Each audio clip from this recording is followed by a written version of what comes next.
अस्सलाम वालेकुम। तो बस ये फ्राइडे का दिन था, पिछला फ्राइडे। और मेरी तबीयत थोड़ी सी ख़राब होना शुरू हो गई थी, तो मैंने कहा रमज़ान आने वाले हैं, जल्दी से मैं थोड़ी सी प्रिपरेशन करके रख लूँ। तो सबसे पहले मैंने पालक को मंगा लिया था, और पालक को मैंने कहा मैं काट के रख दूँ, और जितने ज़्यादा मेरे काम हो जाएं तो उतना अच्छा है, क्योंकि आई एम प्रेग्नेंट। मतलब जब ये व्लॉग चल रहा है तो उस वक्त मैं प्रेग्नेंट थी, और मेरा लास्ट जो है 2 वीक्स बाकी थे, और मेरी हालत बहुत ज़्यादा ख़राब होने लगी थी, क्योंकि मुझे बेड रेस्ट बोला गया था, जो बच्चों के साथ नामुमकिन सी बात है सेपरेट फैमिली में। तो बस मैंने जो है जल्दी जल्दी रमज़ान प्रिपरेशन शुरू कर दी थी। सबसे पहले पालक काटा था, सब्ज़ी मंगा ली थी मैंने, समोसे रोल की पट्टी मंगा ली थी, कि मैं जल्दी से काम जो है निपटा लूँ थोड़ा सा, कि मुझे लग रहा था मेरे 2-3 दिन बाकी हैं, लेकिन जो है इसके फ़ौरन बाद से ही मेरी तबीयत बहुत ख़राब होने लगी। सिर्फ मैंने पालक काट के, और जिसमें मेरी छोटी वाली बेटी ने, होरिया ने, मेरे साथ बहुत हेल्प कराई, मेरे बेटे ने भी हेल्प कराई जल्दी जल्दी। तो मैंने ये काट के धो के इसको शॉपर में भर के रख दिया। और बाकी के जो है मैं नहीं कर पाई, क्योंकि मेरी हालत बहुत ज़्यादा ख़राब हो गई थी, और फ्राइडे का दिन था। तो बच्चों को बिरयानी की, हमारे यहाँ बिरयानी बनती है फ्राइडे वाले दिन, तो बस मैंने कहा बिरयानी बना लेते हैं। और मेरी तबीयत बहुत ज़्यादा ख़राब हो रही थी, लेकिन कहते हैं ना माँ बहुत ज़्यादा स्ट्रॉन्ग होती है। तो बस मेरा दिल चाह रहा था कि मैं अपने बच्चों के लिए जितना हो सके, अपने हस्बैंड के लिए, मियाँ के लिए जल्दी जल्दी कर दूँ। और मैं उन लड़कियों में से हूँ कि मतलब पहले एक फांस भी चुभ जाती थी तो मैं बहुत शोर मचाती थी, और अब मैं माशाल्लाह वक्त ने मुझे स्ट्रॉन्ग कर दिया है, कि मैं बड़ी बड़ी तकलीफ़ें भी, बस अल्लाह पाक कोई नागहानी परेशानियों से सबको महफूज रखे, और मुझे भी, हमारी घर को भी, आमीन। तो बस जल्दी जल्दी मैंने जो है ये थैलियों में भर के रख लिया था, बर्तन धो लिए थे, बिरयानी बना ली थी। और आप समझ सकते हैं कि मतलब जो लेडीज़ मुझे देख रही हैं, कि मेरी हालत इतनी ज़्यादा ख़राब हो गई थी खड़े होने की वजह से, कि मुझे फ़ौरी तौर पे अस्पताल जाना था। मैंने फ़ोन करके पूछ लिया था, और ये हमारे पड़ोस से पिज़्ज़ा आया था। तो बस ये रात का वक्त है, बच्चों को मैंने छोड़वा दिया था इनके मामू के घर पे। और बस जल्दी से मैंने जो है तैयारी पकड़ ली थी, और हॉस्पिटल जाने के लिए बैग भी पैक किया उसी वक्त अर्जेंट बेस पे, और हम लोग हॉस्पिटल आ गए। और यहाँ पे जो है हमारा रूम पहले से हमने फ़ोन करके बुक करा दिया था, और हस्बैंड ने भी आके कंफर्म कर लिया था। तो बस आते के साथ ही हमें आधे घंटे में रूम भी मिल गया। और जल्दी जल्दी में जो है हम गाड़ी अरेंज नहीं कर पाए, तो मैं बाइक पे आई, जिसकी वजह से मेरी कंडीशन और ज़्यादा ख़राब हो गई थी। और फिर जल्दी जल्दी में हम लोग जो है एक बैग भी घर पे भूल आए। फिर हस्बैंड जो है प्रोसीजर यहाँ पे हॉस्पिटल में मुझे छोड़ के वापस घर गए, बैग लेके आए। और ये रात का वक्त है, फ्राइडे की रात का। तो उन्होंने मुझे, डॉक्टर ने कहा था कि हम 6 घंटे ऑब्जर्वेशन में रखेंगे, अगर इनकी कंडीशन सही होती है तो 1 हफ़्ता मज़ीद निकाल लेंगे, और अगर इनकी तबीयत बिगड़ती है तो हम ऑपरेशन का डिसीजन ले लेंगे। ऑपरेशन तो होना ही था। तो बस 3:30 बजे मेरी कंडीशन बहुत ज़्यादा ख़राब हो गई थी, जिसकी वजह से उन्होंने ऑपरेशन का अर्जेंट डिसीजन लिया। और यहाँ पे मुझे एंटीबायोटिक की ड्रिप लग गई थी, और सब काम इतनी जल्दी जल्दी हो रहा था कि मुझे समझ में नहीं आ रहा था कि मतलब मेरी ज़िंदगी का फास्ट फॉरवर्ड का बटन दब गया है। डर भी बहुत ज़्यादा लग रहा था, क्योंकि ये मेरा 4th C सेक्शन है, और डॉक्टर ने जो है थोड़ा सा डराया हुआ भी था। और जाहिर सी बात है कि 4th C सेक्शन आसान काम नहीं होता है। तो बस यहाँ पे जो है हस्बैंड को मैंने कहा था आप थोड़ा सा रेस्ट कर लो। तो ये रात का वक्त है, क्योंकि हम लोग 12 बजे हॉस्पिटल में इंटर हुए थे, और 1 बजे हमें रूम मिल गया था। तो मैं लेटी हुई थी, क्योंकि एंटीबायोटिक की ड्रिप चल रही थी। एसी मैंने थोड़ा सा ऑन कर लिया था, क्योंकि मुझे टेंशन के मारे बहुत ज़्यादा पसीने आ रहे थे। तो ब्लड प्रेशर तो सही चल रहा था, थोड़ा सा ही बढ़ा हुआ था, क्योंकि एक तो बच्चे नहीं थे मेरे पास, मुझे रात को नींद भी नहीं आ रही थी।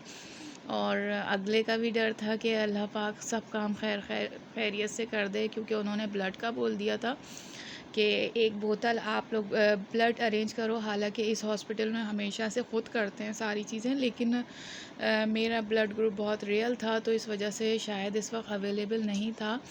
और हस्बैंड को मैंने कहा था आप थोड़ी देर सो जाएं, तो उन्होंने मुझे भी कहा आप भी सो जाओ, लेकिन मैंने उनको सुला के और बस मैं नहीं सो सकी। ये 8 बजे का टाइम है और 8 बजे के टाइम जो है बस इतनी तेज़ी से प्रोसीजर शुरू हुआ है, क्योंकि मेरा 3rd सी सेक्शन भी उन्होंने कहा जो है जल्दी जल्दी करेंगे, लेकिन 3-4 बजा दिए थे। तो मैंने कहा ये भी 3-4 बजेंगे, तो मैं रिलैक्स थी, लेकिन मुझे नहीं पता था कि ये जो है बहुत तेज़ी से होगा। और ये सुबह के 8 बजे इन्होंने जो है नर्स आ गई थी, मुझे एंटीबायोटिक की ड्रिप फुल हो चुकी थी और उन्होंने जो है बाकी का सीज़र का जो प्रोसीजर होता है उन्होंने जल्दी जल्दी वो प्रोसीजर किया और व्हील चेयर ले आए। और उसके बाद हस्बैंड सो रहे थे, मैंने उनको हिला के उठाया। सीटीजी मेरा हो गया था बहुत ज़्यादा। मुझे लेबर रूम में ले जाने के बाद सीटीजी कर लिया था। मुझे जो है 2 स्लाइस देने के बाद उन्होंने मुझे फास्टिंग पे कर दिया था। और मतलब बहुत ज़्यादा जल्दी जल्दी समझ में नहीं आया था कि इतनी तेज़ी से काम हो रहा है। और उसके बाद सी सेक्शन भी मेरा हो गया सुबह के 9:30 बजे और माशाल्लाह से हमारा बेबी दुनिया में आ गया, माशाल्लाह माशाल्लाह। और मैं भी बिल्कुल ठीक 10:30 बजे मेरे हस्बैंड को हैंड ओवर कर दिया गया था और 11:30 बजे उन्होंने रिकवरी रूम से जो है 1 घंटे मुझे रखने के बाद मुझे भी कमरे में डिलीवर कर दिया था। तो माशाल्लाह बहुत ज़बरदस्त सी सेक्शन रहा, अल्हम्दुलिल्लाह अल्हम्दुलिल्लाह। मैं भी ठीक और मेरा बच्चा भी ठीक और माशाल्लाह सेहतमंद औलाद से अल्लाह पाक ने हमें नवाजा। अल्लाह का बहुत बहुत बहुत शुक्र है। अल्लाह पाक सब बे औलादों को औलाद नसीब करे, सेहतमंद औलाद नसीब करे, आमीन। बेटा या बेटी से कोई फ़र्क नहीं पड़ता, लेकिन जो है अल्लाह पाक सेहतमंद औलाद नसीब करे और उसको पालना, उसको सही से रखना भी हमें नसीब करे कि हम औलाद का हक़ अदा कर सकें, आमीन। और ये 2nd डे का टाइम है, इतनी तेज़ी से टाइम गुज़र रहा था और मुझे खड़ा कर दिया गया था कि अब आप चलो, क्योंकि सीज़र के बाद जो है पहली, दूसरी, तीसरी दफ़ा में तो भाई मैंने बहुत नखरे किए, लेकिन इस दफ़ा जो है ना 4 सी सेक्शन में मैं फटाफट उठ के सीधी खड़ी हो गई थी। उन्होंने सीधा खड़ा कर दिया था कि आप बस चलना है। और तकलीफ़ तो होती है, बहुत ज़्यादा तकलीफ़, मतलब पहला कदम इतना मुश्किल होता है कि आपको उसके बाद हर कदम पे ना अपनी बॉडी से जंग लड़नी पड़ती है। और मैंने लड़ी, क्योंकि मुझे जल्दी घर जाना था, मेरे बच्चों के पास जाना था मुझे। और ज़ाहिर सी बात है मेरे बच्चे मेरे बग़ैर और मैं उनके बग़ैर बहुत परेशान थी कि जो ख़याल माँ रख सकती है अपनी औलाद का, वैसा ख़याल कोई भी नहीं रख सकता। कोई नानी, मामू, खाला उतना ख़याल नहीं रख सकते जितना एक माँ रख सकती है। तो वो माशाल्लाह बच्चे बिल्कुल ठीक थे, ख़याल रखा गया, लेकिन ज़ाहिर सी बात है एक माँ वाली बात तो किसी में नहीं होती ना। तो बस मैंने जल्दी जल्दी जो है यहाँ पे वॉक शुरू कर दी थी, क्योंकि रात को मुझे उन्होंने सीटीजी के लिए ले गई थी जब ऑपरेशन से पहले। और ये हमारा रूम था और माशाल्लाह से बहुत अच्छा हमें रूम मिला हुआ था। और इत्तेफ़ाक ऐसा था कि मेरे 4th सी सेक्शन हुए हैं, तो चारों दफ़ा में मुझे यही रूम मिला है। और जो मुझे देखने आ रहा था मेरे ससुराल से, तो यही कह रहा था आप लोगों ने जो है ये रूम बुक कराया हुआ है क्या मुस्तकिल बुनियादों पे। तो बस ऐसा इत्तेफ़ाक भी हो जाता है प्यारा सा। तो बस यहाँ पे जल्दी जल्दी मैं वॉक कर रही थी, हस्बैंड को मैंने सुला दिया था क्योंकि वो मेरी बैटरी है। और एक थके और एक सही रहे, क्योंकि ज़ाहिर सी बात है मेरा ऑपरेशन हुआ है, मुझे आराम चाहिए। लेकिन मुझे अगर नींद आ जाए तो कम से कम मेरे हस्बैंड तो हों, क्योंकि अल्लाह के बाद यहाँ पे मेरे हस्बैंड मेरे साथ रह रहे थे और उनको बहुत ज़्यादा जो है इधर उधर करना पड़ रहा था। ज़ाहिर सी बात है बीमार से ज़्यादा जो है ना अटेंडेंट थक जाता है। तो और मुस्तकिल और जो है ना सबसे ज़्यादा तो मैंने हॉस्पिटल में इतना तंग किया हुआ था कि जब सी सेक्शन हो रहा था तो ब्लड ग्रुप अरेंज नहीं हो रहा था। उसके बाद जो है मैंने उनको बोला, मुझे ले गए थे ऑपरेशन के लिए और उसके बाद कहने लगे कि ब्लड आपका अरेंज नहीं हो रहा। हस्बैंड जगह जगह से अरेंज कर रहे थे, लेकिन कहीं से अरेंज नहीं हुआ था, क्योंकि दूसरे दिन सैटरडे था, सब सो रहे थे। और खैर अल्लाह पाक ने कर दिया, डॉक्टर ने फटाफट अरेंज किया और लेकिन मुझे ज़रूरत नहीं पड़ी, ये भी अल्हम्दुलिल्लाह। और बस अल्लाह पाक ने बहुत बहुत करम किया, बहुत करम किया। मुझे यकीन भी नहीं आ रहा था कि इतनी जल्दी सब काम सेटल हो गए। कहते हैं ना जब अल्लाह आप पे मेहरबान हो तो फिर आपको किसी की भी ज़रूरत नहीं पड़ती। तो शुक्र अल्हम्दुलिल्लाह अल्हम्दुलिल्लाह कि अल्लाह पाक हम पे बहुत मेहरबान है। अल्लाह पाक ने हमें सेहतमंद औलाद दी, खुश नसीब औलाद दी। अल्लाह का बहुत शुक्र है, बहुत शुक्र है। तो आप लोग भी मेरी औलाद को मुझे बहुत सारी दुआओं में याद रखिएगा। तो बस ये इतनी देर से व्लॉग जो है लगाने का मतलब यही था कि मैं बहुत ज़्यादा बिज़ी थी, हालत भी मेरी ठीक नहीं थी। व्लॉग बना हुआ था। आज अल्हम्दुलिल्लाह जो है 10 दिन हो गए मेरे ऑपरेशन को। तो ये मेरी डाइट उन्होंने स्टार्ट कर दी थी और उन्होंने कहा था डॉक्टर ने कि आपने ये खाना है, चिकन का कीमा था, ये दाल थी मूंग मसूर की और रोटी थी। और रोटी इतनी ज़बरदस्त थी यहाँ की कि ये 2 दिन भी एक रोटी मैं खा रही थी और ये 2 दिन भी रखी रहती थी ना, तो रोटी सूखती नहीं थी। पता नहीं किस आटे की थी, किस तरह से इन्होंने बनाई थी। बहुत ज़बरदस्त डाइट इन्होंने मुझे दी। अल्हम्दुलिल्लाह कि मुझे रिकवरी में बहुत जल्दी मदद मिली। लेकिन अब घर पे आने के बाद ज़ाहिर सी बात है ख़ुद काम करना पड़ता है, तो बहुत मुश्किल हो रही है।